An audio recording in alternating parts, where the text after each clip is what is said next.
Para cuando estamos reunidos han transcurrido las primeras 48 horas del nuevo presidente del nuevo gobierno de Argentina, el nuevo presidente Milei.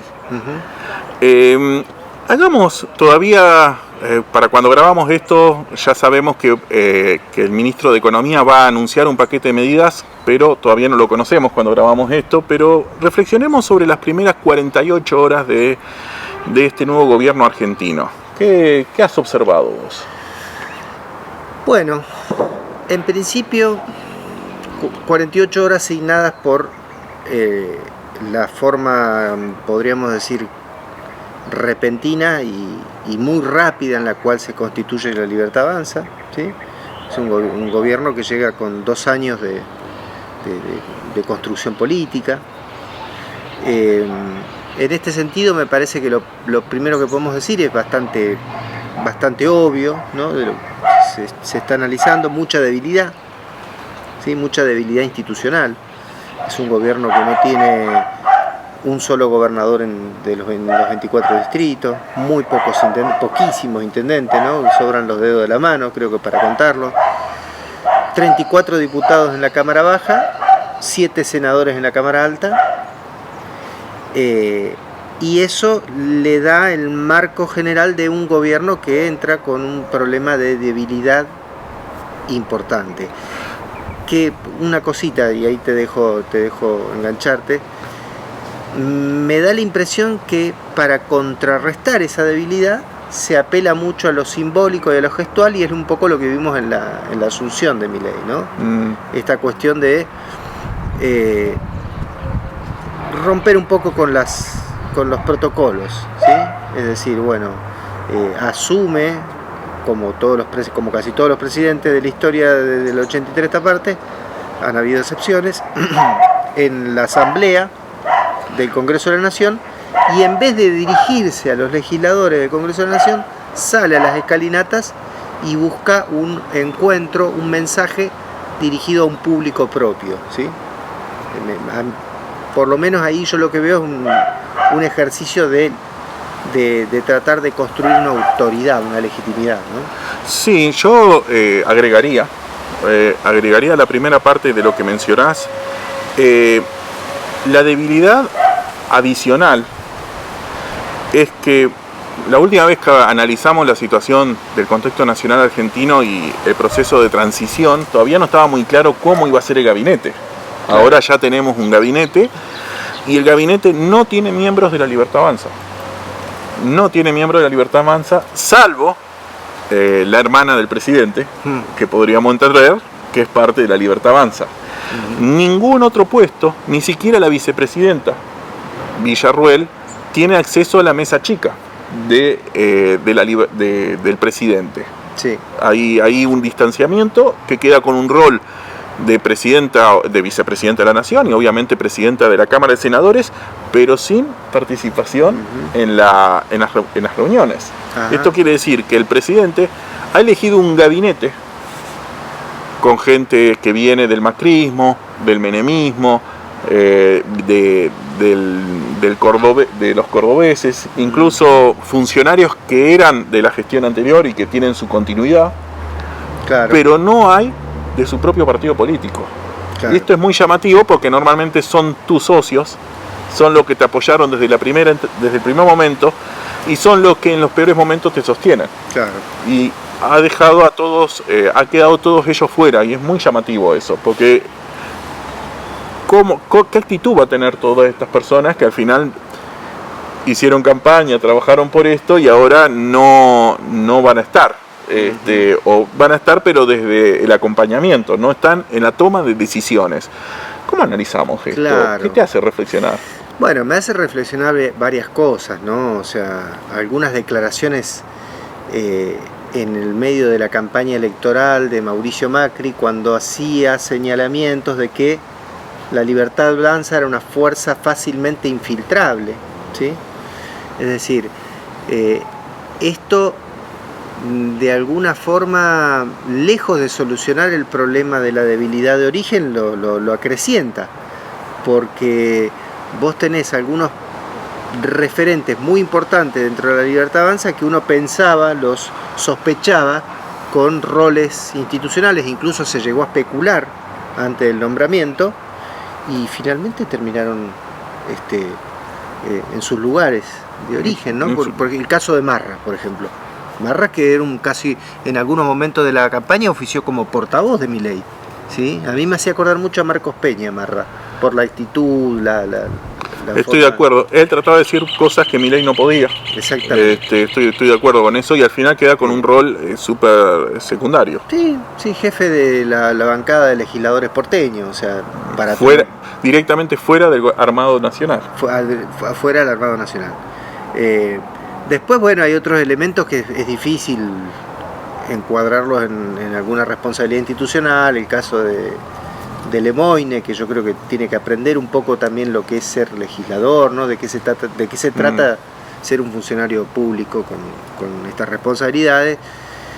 Pero estoy pensando, ¿no? Digo, las personas que de pronto se le atribuyen a Milei como de su propio designio tienen un pasado menemista, ¿sí? Caso de Franco, por ejemplo, ¿sí? Que es el jefe de gabinete, ¿no? Franco, si no me equivoco. Sí, se ha estado hablando mucho repentinamente del el resurgir del menemismo, quizás un neomenemismo sea el concepto para usar. Sí. Hay saliendo discursos, incluso saliendo referentes vinculados al gobierno de Menem de hace 15 años atrás, que bueno, habían perdido participación en la escena pública y de golpe y porrazo ahora están siendo entrevistados en los canales de televisión, saliendo a hablar, saliendo a justificar y defender este gobierno. Hay un regreso del menemismo. Aparentemente hay un regreso del menemismo, ¿no? O sea, un reciclamiento del menemismo. Después podríamos decir, tal vez la funcionaria, la ministra más cercana a Milei en cuanto a incluso convergencia ideológica es la ministra de Relaciones Exteriores. ¿Cómo se llama?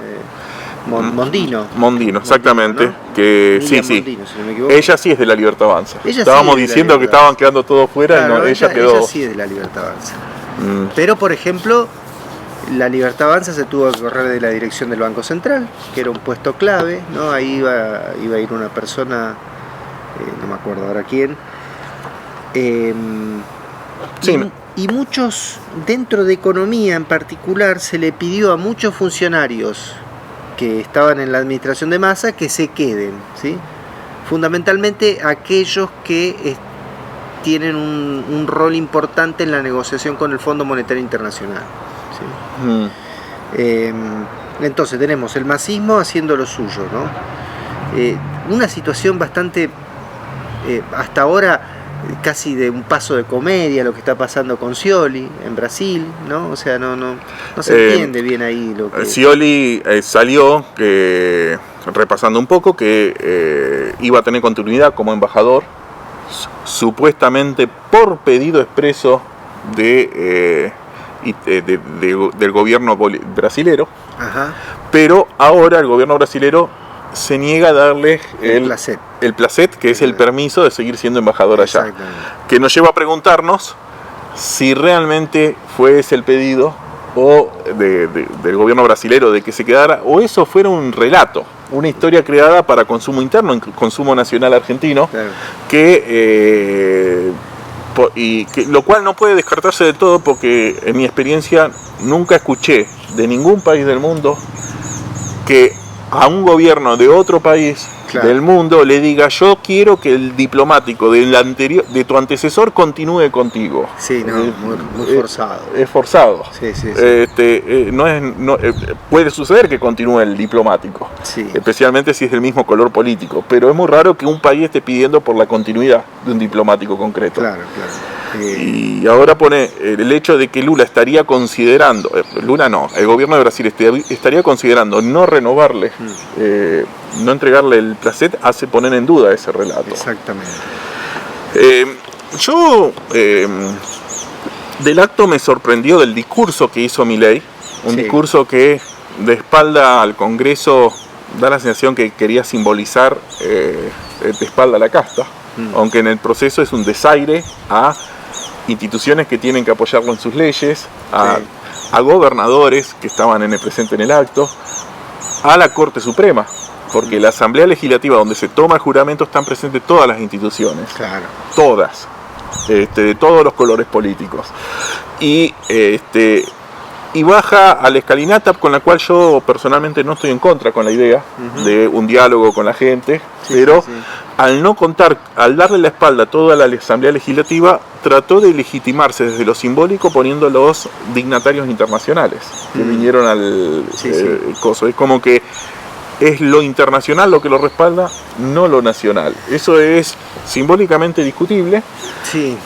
Un discurso que repitió muchas de las cosas que venía haciendo en campaña, pero me pareció interesante algunos silencios. Y, sí. El primer silencio, en ningún momento habló de argentinos de bien. Ah, Dijo ciudadanía, no dijo argentinos de bien. Así No, que ya no sé. mencionó eso. No, algo que me quedó picando de lo que estabas comentando, de este respaldo internacional, algunas cosas, algunos claros oscuros, ¿no? En cuanto a esto. Primero, lo que me pareció más desafortunado o inapropiado, si se quiere, ¿no? Es la sobredimensión que se le dio a una figura como Jair Bolsonaro, un presidente que ya no está en ejercicio, y no solo que no está en ejercicio, sino que podríamos decir que casi que está refugiado o asilado en Estados Unidos, ¿sí? Porque tiene causas judiciales de las cuales dar cuenta, es decir, sumarle más tensión todavía a la ya tensa relación con Brasil, ¿no? Que es nuestro principal socio comercial, eso por un lado, y después la pobrísima presencia de las delegaciones internacionales, hay que decirlo. O sea, yo me acuerdo, a ver, el video ese donde van las delegaciones saludando, son 48 minutos. Yo me acuerdo que Sí, porque son más de 100 normalmente. Claro. Normalmente el mundo tiene casi 200, Claro. tiene casi 200 países, y más de 100 tiene representaciones diplomáticas en Argentina. Yo me acuerdo por eso es largo. Uno que no tiene algunos problemas y no está bien de la cabeza. Yo me acuerdo que vi esa misma ceremonia cuando asumió Alberto Fernández, y fue larguísimo, era un video de casi 3 horas de duración. Con Macri lo mismo, es verdad que acá ha sido extremadamente pequeña. Y muchas ausencias importantes, ¿sí? O sea, no estuvo el presidente de los Estados Unidos de América. Bueno, nunca viene. No. Para las asunciones de presidentes, Es raro, sí. no viene el presidente de Estados Unidos. Pero tampoco estuvo el de Francia. Tampoco estuvo el de Alemania. Digo, no hubieron líderes significativos, mucho menos el de China, ¿no? O sea, el presidente de China. Después, el presidente de Brasil no estuvo.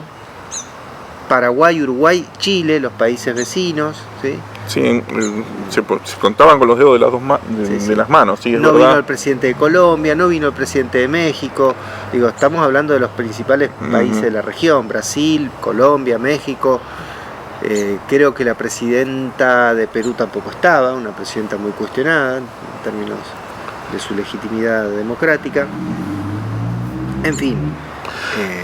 También es interesante, creo, más allá de lo simbólico, que bueno, lo simbólico después pasará.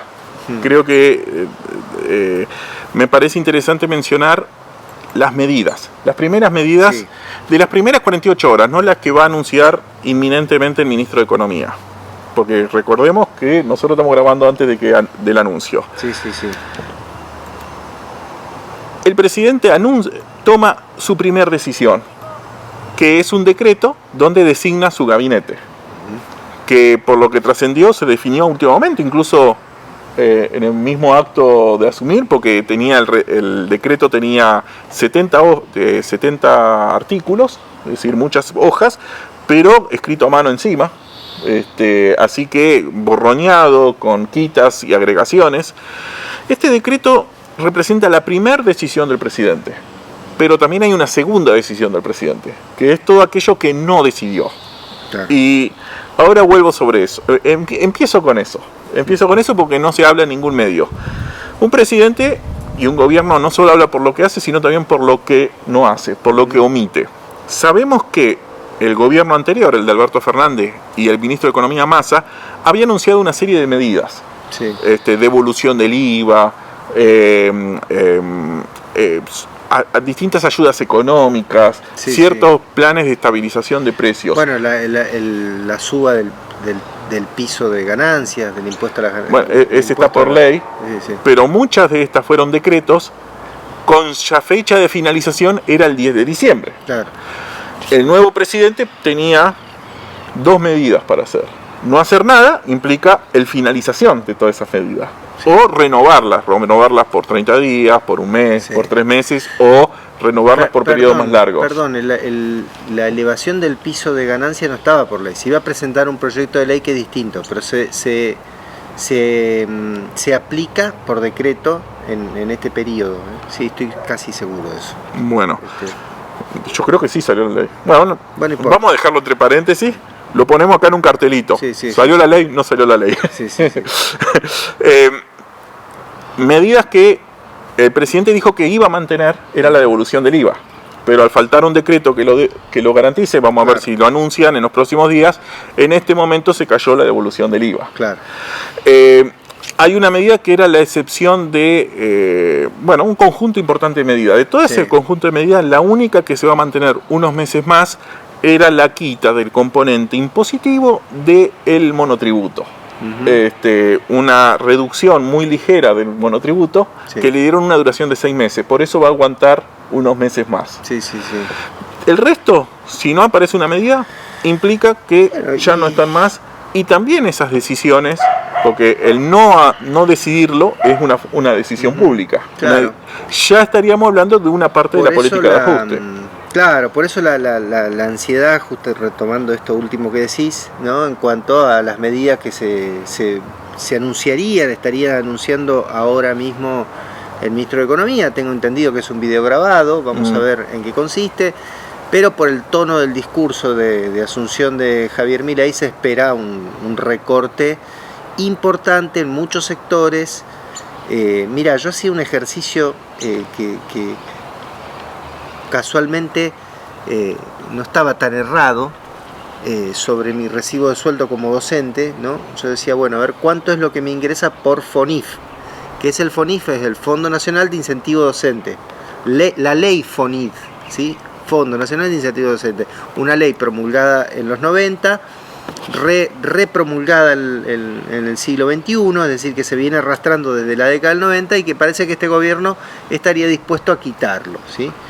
Y en el salario del docente es un descuento importante. No voy a hacer obscenidad acá con los números de cobro de sueldo, pero es un número importante, es una cifra estimable.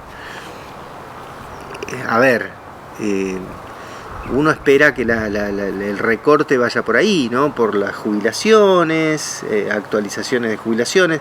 También hay algo ahí que yo creo que va a facilitar la tarea de este plan mal o bien llamado plan motosierra, ¿sí? Porque en definitiva la motosierra es algo que trajo a la mesa Javier Milei, o al tronco. pero bueno, ¿qué va a facilitar esto? Que hasta ahora, por lo que parece ser, se va a promulgar el presupuesto del año 2023, ¿sí? Claro, ese es otro detalle importante. Ese es otro detalle que no hay ley de importante. presupuesto. No hay Como ley de presupuesto presupuesto. se prorrogará la Claro, vigente. ¿y qué implica? ¿Qué pasa cuando eso ocurre? Es decir, si vos te manejás con el presupuesto del 2023, no lo tenés indexada la inflación del año 2024. Es decir, vas a destinar la misma plata del 23, nada más que la inflación del 24 parece que va a ser bastante más. No, pero igual elevada. se tiene que actualizar en relación a la Se inflación. tiene que actualizar, digo, pero a lo que voy es que ahí el Ejecutivo tiene mayor discrecionalidad, ¿sí? Es decir, la indexación la puede dar por decreto, puede indexar acá y no indexar allá, ¿sí? Es decir, hay un manejo más arbitrario, discrecional del presupuesto. Incluso le ha pasado a Fernández, le pasó en uno de los años de Claro. gestión, y dos veces le pasó a Cristina. Cristina Una cuestión clave cuando no tenés ley de presupuesto es que estás obligado a mantener las proporciones que destinás a cada área siempre igual. Sí, sí, sí. Y si es un gobierno que dice, yo quiero ajustar, quiero que no se haga obras públicas, Sí. pero el presupuesto, como se prorroga, tiene asignado una importante partida a obras públicas. Ujú. Entonces tiene una partida de obras públicas que él dice que no quiere gastar, pero si se prorroga la ley, él estaría obligado a gastarlo. Claro. Es raro. Sí, es raro. O anunció, se prevé que las medidas de ajuste pueden incluir un aumento de las partidas sociales, Ajá. pero si se prorroga la ley de presupuesto no se puede aumentar más de lo que ya está recibiendo. No es tan fácil. Generalmente se le da un margen para reasignar entre las distintas partidas, pero tampoco es masivo. Sí. No puede sencillamente todo lo de acá, no lo mando nada y mando todo para allá. Es curioso eso, que no haya ley de presupuesto, pero que no haya ley de presupuesto es otra decisión pública de las primeras 48 horas, salvo que surja que ahora van a aprobar la ley de presupuesto. Claro. Que van a enviar una ley de presupuesto en horas o en días, porque bueno, estamos está muy cerca de finalización del año. No creo, yo no lo creo por el nivel de... Del decreto que se hizo, porque entonces tenemos la ley de presupuesto que no está ni siquiera enviada. Sí, Tenemos las medidas que se cayeron porque vencían y no son renovadas. Y tenemos las concretas que él forma el nuevo gabinete. Creo que ahí hay un comentario.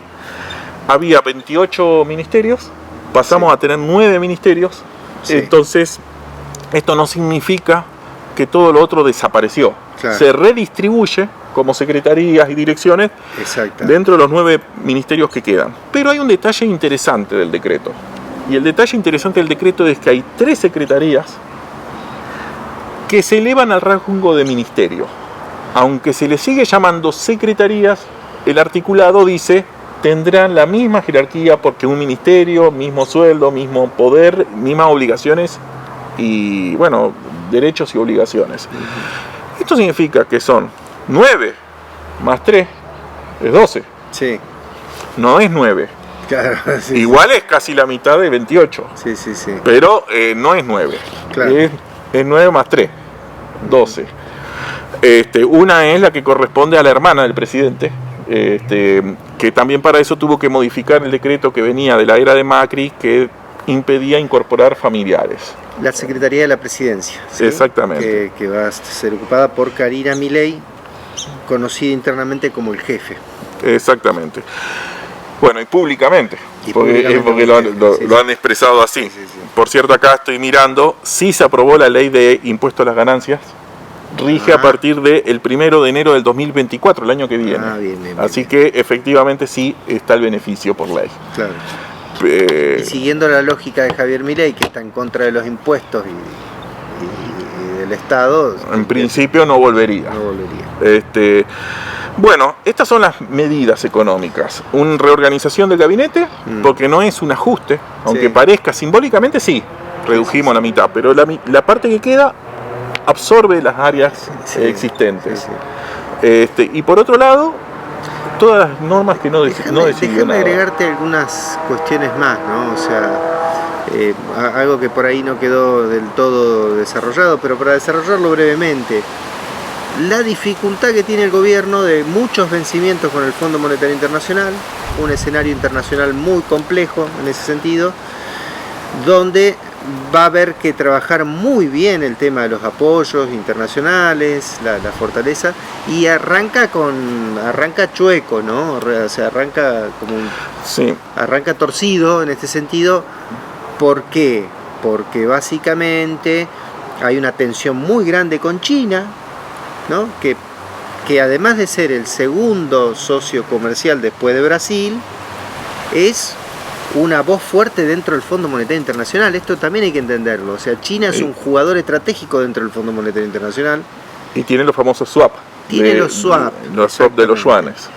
Ahí también hubo como un paso de comedias, ¿no? O sea, según trascendidos periodísticos, no sabemos si esto ocurrió o no, pero hay trascendido periodístico de que Milei le habría pedido ayuda a Massa para intermediar con los chinos y tratar de Bueno, salió en la situación. Salió en la Política Online, Y Infobae y La Nación. Exacto. Que muchos colores políticos diferentes, Claro. la misma historia. Según conversamos ayer, hubo una visita de una delegación china de emergencia que vino en una postura muy firme, ¿no? Vino con exigencias muy firmes, algo que no estamos... O sea, estamos por ahí acostumbrados a ver accionar a Estados Unidos de esta manera, ¿no? Diciendo tenés que hacer tal cosa o tal otra, pero yo a China no recuerdo verla tan...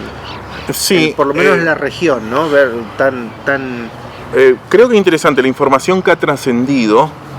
imperativa. Es decir, digo. hubo una comisión china que se reunió en forma reservada con el presidente, Claro. con Milei. Y El presidente del Parlamento chino, algo así.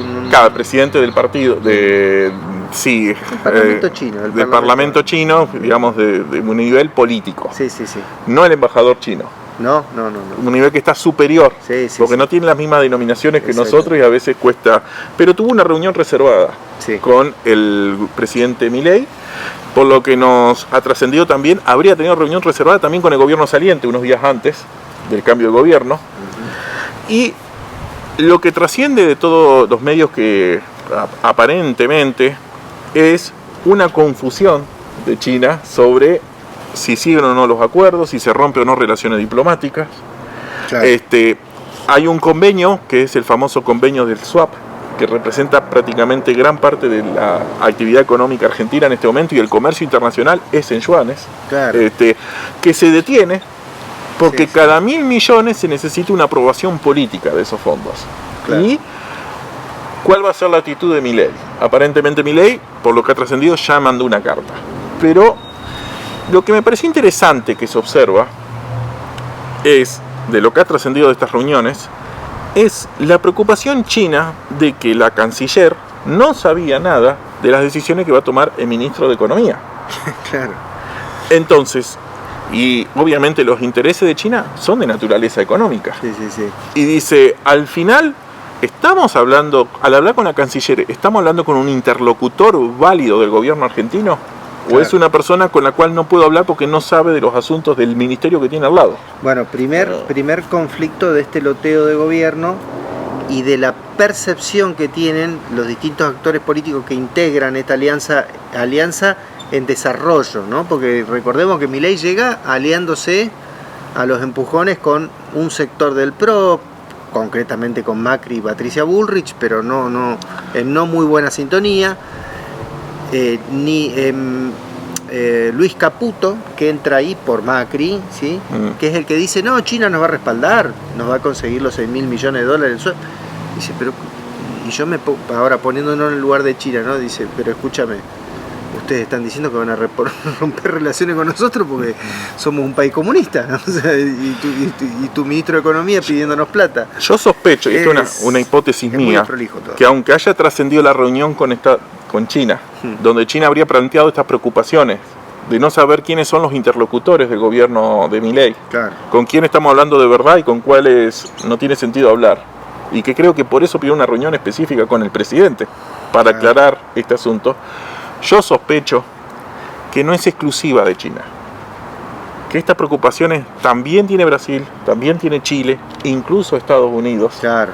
Y a nivel interno deben estar pasando la misma situación entre los gobernadores y el ministro del Interior, que tampoco sabe el ministro del Interior lo que está pasando en el Ministerio de Economía, ni lo que se está hablando en Cancillería, porque Claro. aparentemente el gobernador de la provincia de Chubut pidió hacer una interacción directamente con el gobierno chino. Yo creo que entonces lo que está surgiendo, hay serias preocupaciones del resto de los actores institucionales Sí, sobre cómo comunicarse con el nuevo gobierno. totalmente. No está muy claro eso. Me hiciste acordar de una reunión que también trascendió entre autoridades públicas de la India y de China con Axel Kicillof en la provincia de Buenos Aires, ¿no? Es decir, están todos tratando de buscar un plan B ante esta situación, porque insisto en este dato, ¿no? O sea, ni Brasil ni China son dos países más, son los principales socios comerciales de la Argentina. Brasil primero, China segundo. Y Bueno. son los dos países con los que más problemas se tiene Antes de empezar el gobierno incluso. Yo sospecho que con Estados Unidos también. Que esta confusión en la comunicación no es exclusiva de estos países. Claro, porque vos imaginate que tu principal acreedor es Estados Unidos. Cuando hablamos del Fondo Monetario Internacional, hablamos de Estados Unidos. Entonces,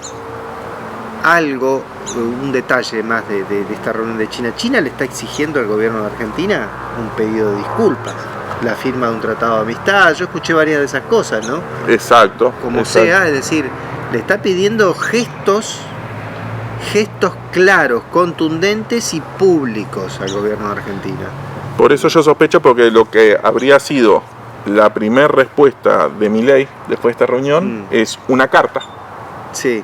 Y una llamada telefónica al presidente de China.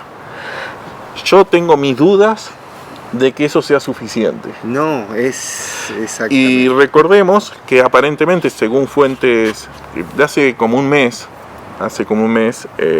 fuentes chinas estarían preocupados de si el gobierno de Milei, porque esto también está atrás de esto aparentemente, si el gobierno de Milei tiene pretensión de devolver los swap. Digamos, que Argentina entre en default con China. Claro. Y eso es también probablemente una preocupación concreta, porque es dinero, más allá de si hay o no saludo en el proceso. Estoy pensando en voz alta, más allá de que Milei también ha sido bastante disruptivo en sus declaraciones en contra de China, pero es el presidente, en última instancia el presidente de la nación, si esto no podría afectar la estabilidad política de la actual canciller, ¿no? Porque una cosa es que diga el presidente cualquier cosa de China y otra es que tu canciller se monte también en esa línea o te quiera todavía superar. Una buena pregunta, pero es demasiado temprano para pensar que a 48 horas ya empiezan a saltar los ministros. Me parece demasiado apresurado. Sí. Yo creo que el gabinete que logró conformar... Yo tengo una percepción diferente. Lo que pasa es que también es bastante... Yo no recuerdo otro caso de un gobierno que entre con tantos problemas en el orden internacional. Me cuesta, si hago memoria, me cuesta encontrar un caso. Bueno, que a nivel interno tienen algunas dificultades también. Sí. El día lunes a la primera hora no había paquetes de medidas. Como no había paquete de medidas de la que nos interesa a los argentinos, cualquiera sea, pero digamos, nos interesa conocer y saber a qué atenernos, se estableció una especie de feriado bancario en el tema de la compra-venta de divisas, de dólares. El lunes a la tarde hubo una reunión del gabinete. Sí. Hoy cuando grabamos esto, martes a la mañana, volvieron a agregar otro feriado más. Claro. Y hubo una nueva reunión de gabinete. Normalmente las reuniones de gabinete se hacen una vez por semana. Y el anuncio que no llega. Y el anuncio que se retrasa. Estamos esperando. No debe... ¿Qué significa esto? Para mí, que hay un proceso de... Más que alarmar, vamos a expresarlo, hay un proceso de aprendizaje del gabinete en esto del arte de aprender a gobernar.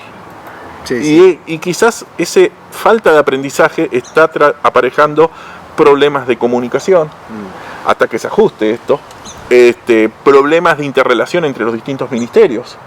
Porque si van todas a la misma reunión de gabinete, ¿cómo puede ser que la canciller, que además sale a dar declaraciones sobre política económica, no sepa lo que va a decir el ministro de Economía sobre la medida económica que supuestamente se trataron en la reunión de gabinete? Sí. Hay mucho ruido, me parece a mí, interno, que incluso cuando se hace el primer decreto del presidente, que tenga tachones escritos, es como que están definidos a último momento. Tengo la esperanza... vamos a ser positivos. Tengo la esperanza de que esto se va a ir ajustando con los días. Tiene que ajustar. Y más que yo esperemos, más que esperar que empiezan a saltar los ministros y empezar a buscar otro ministro y entrar en una vorágine de caos permanente, esto de alguna manera empieza a organizarse. Sería lo más recomendable, ¿no? Si yo fuese asesor del presidente, hagamos una reunión de coordinación, presidente, y pongamos de acuerdo qué vamos a decir y quién va a decir qué cosa, ¿no? Porque